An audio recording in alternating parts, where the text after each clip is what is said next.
విడుదల. అసలు ఆ శిక్ష అతనికై కాదు, నీకు వెయ్యాల. నీకు నీకు నీకు నీకు నీకు నీకు వెయ్యవలసింది.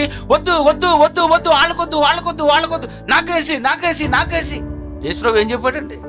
ప్రభా, నేను ఆ శిక్ష అనుభవించేస్తాను, ప్లీజ్ నేను ఆ శిక్ష అనుభవిస్తాను, నేను పాపం చేయకుండా ఉంటాను, భూమి మీదకి వచ్చి అవసరమైతే 40 దినాలు ఉపవాసం ఉంటాను. అక్కడ 40 దినాలు ఉపవాసమే కాదు, చనిపోయి తిరిగి లేచిన తర్వాత కూడా మళ్ళీ నేను 40 దినాలు ఉంటాను. ఎంత మంచోడు, ఎంత మంచోడండి. హెబ్రీ పత్రిక 2వ అధ్యాయం 9వ వచనం. దేవుని కృప వలన ఆయన ప్రతి మనుష్యుని కొరకు మరణము అనుభవించినట్లు, చూడండి, ప్రతి మనుష్యుని కొరకు మరణము, నీకోసం మరణం, నీకోసం మరణం, నీకోసం మరణం, నీకోసం మరణం, నీకోసం మరణం. విమోచకుడు, విమోచకుడు నిన్ను విమోచించాలి. నువ్వు చేసిన పాపాల నుండి నీకు విమోచన కావాలి.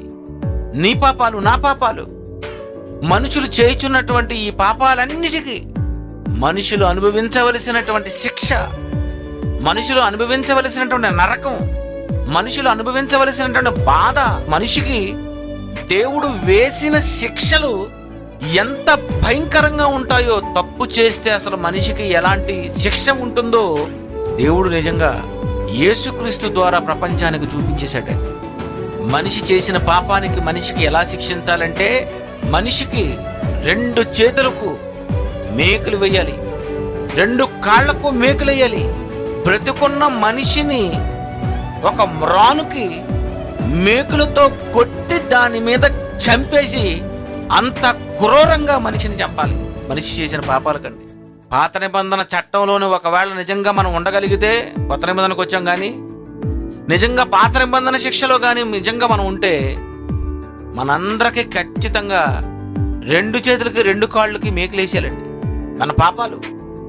దేవుడు ఒక మనిషికి విధించే శిక్ష అంత భయంకరంగా ఉంటుంది. అంటే పాపం చేస్తే దేవుడికి ఇష్టం ఉండదు.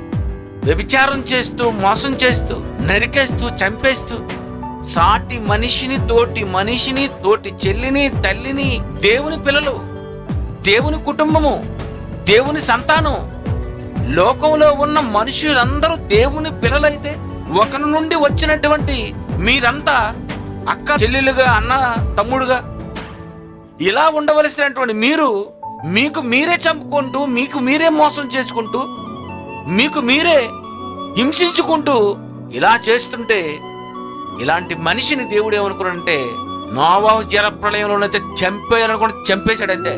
నోవాహు జలప్రళయంకి వచ్చేసరికి ఆయన మనసు ఎలాగుందంటే, చంపేయాలంతే, చంపేయాలి, అయిపోయింది, చంపేయడమే. నీటిలో ముంచి ముంచి ముంచి ముంచి చంపాలా. నోవాహు జలప్రళయం అంటే అర్థం ఏంటండి? మనిషి చేసే పాపాలకు దేవుడు వేసే శిక్ష ఎలా ఉందంటే, ముంచి ముంచి ముంచి ముంచి చంపాలి నిన్ను.